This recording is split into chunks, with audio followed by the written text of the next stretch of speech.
Ação penal privada personalíssima. Então, continuando aí a nossa série de estudos sobre ação penal privada e ação penal pública também, todos os tipos de ação penal, mas agora estamos falando sobre ação penal privada. Vimos no vídeo anterior a espécie de ação penal privada, a propriamente dita. Nesse vídeo veremos a personalíssima e no próximo vídeo poderemos acompanhar também a última espécie da ação penal privada, que é a subsidiária da pública. Então seja muito bem-vindo mais uma vez ao canal Fazendo Direito com Júlio Ventura e vamos aprender mais agora sobre esse vídeo, sobre esse assunto de ação penal privada personalíssima. Seguindo.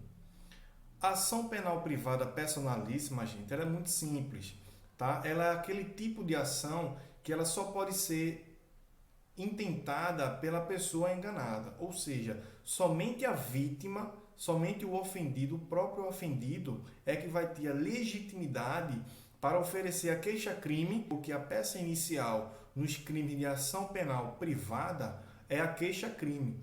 Então, nesse tipo de ação penal privada, a personalíssima, a única pessoa que terá a legitimidade para oferecer essa queixa-crime é a própria pessoa do ofendido, do enganado, não é? Nós vimos aqui no vídeo anterior que a ação penal privada propriamente dita, quem tem a legitimidade para oferecer a queixa-crime naqueles tipos de ação é tanto o ofendido como o seu representante. Mas aqui não. Na ação penal privada personalíssima não existe o CAD. A única pessoa, o nome já está dizendo, é personalíssima. Somente a pessoa do ofendido, somente a vítima, a pessoa que foi enganada, é que pode ter a legitimidade para oferecer essa queixa-crime. Tá bom? Então vamos seguir. Então, pessoal, acabei aí adiantando já essa informação para vocês, importantíssima, é que o CAD ele não tem a legitimidade na ação penal privada personalíssima. Tá bom? O CAD aí você pode encontrar essa previsão do CAD no artigo 31 do Código de Processo Penal. Você que já acompanha nossos vídeos já sabe o que significa CAD aí, essa abreviação para facilitar o nosso aprendizado. Então, seguindo, continuando, é o seguinte: o cabimento para essa ação penal privada personalíssima, a fundamentação jurídica, o cabimento, podemos encontrar aí no artigo 236 do Código Penal, que é justamente o crime de induzimento a erro essencial e ocultação de impedimento. Então, atualmente, gente, essa é a única hipótese, né, que nós temos de um crime de ação penal privada personalíssima. Atualmente, essa é a única hipótese, né, o crime de induzimento a erro essencial e ocultação de impedimento. Bem, pessoal, seguindo aí, eu coloquei para vocês a letra da lei do artigo 236, que é justamente a previsão legal desse crime, que é o induzimento ao erro essencial e a ocultação de impedimento. Então, vamos lá. Diz o artigo: contrair casamento induzindo em erro essencial o outro contraente, ou ocultando-lhe impedimento que não seja casamento anterior. Ou seja, esse induzimento, essa ocultação de impedimento não pode ser o crime de bigamia, que está previsto justamente aí no artigo 235, que é um artigo antes desse de induzimento ao erro essencial, que a gente está vendo agora.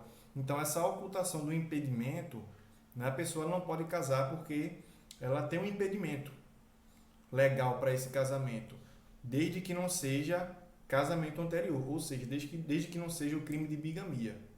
Se for o crime de bigamia, não caberá a ação penal privada personalíssima, porque, mais uma vez, é importante repetir aqui porque isso é importante, isso é relevante, a ação penal privada personalíssima hoje tem apenas uma única hipótese, que é a do artigo 236, que nós estamos vendo agora, do Código Penal. Para o crime de bigamia, não existe esse cabimento da ação penal privada personalíssima. O legislador está sendo bem claro aí para a gente. Esse impedimento da pessoa de casar não pode ser um casamento anterior. Caso contrário, seria crime de bigamia. Para quem prestou atenção aí, eu grifei aí a parte do artigo que fala induzindo em erro essencial. Bem, o que seria isso, esse induzimento em erro essencial? Vamos ver. Gente, esse induzimento em erro essencial sobre a pessoa do outro cônjuge, quem vai disciplinar para a gente é o Código Civil. Você pode consultar aí no seu VAD físico em mãos, ou também pode acompanhar pela nossa tela o artigo 1557 do Código Civil. É ele quem vai disciplinar para a gente o que é esse erro essencial sobre a pessoa do outro cônjuge. Então, ele diz aí no caput do artigo: considera-se erro essencial sobre a pessoa do outro cônjuge. Inciso 1. O que diz respeito à sua identidade, sua honra e boa fama, sendo esse erro tal que o seu conhecimento ulterior torne insuportável a vida em comum ao cônjuge enganado. Então, essa é a primeira hipótese, não é, de erro essencial, do que seria erro essencial. Além disso, temos como erro essencial também, segundo o artigo em tela, o inciso 2, que diz o seguinte: a ignorância de crime anterior ao casamento, que por sua natureza torne insuportável a vida conjugal. E por último, o inciso 3, que ele vai dizer o seguinte: a ignorância anterior ao casamento de defeito físico irremediável que não caracterize deficiência ou de moléstia grave e transmissível por contágio ou por herança, capaz de pôr em risco a saúde do outro cônjuge ou de sua descendência. Então, gente, que fique claro, quando houver uma dessas três hipóteses, uma ou mais dessas três hipóteses disciplinadas pelo artigo 1557 do Código Civil, haverá a caracterização do erro essencial sobre a outra pessoa do cônjuge. Quem vai dizer o que é erro essencial é o Código Civil.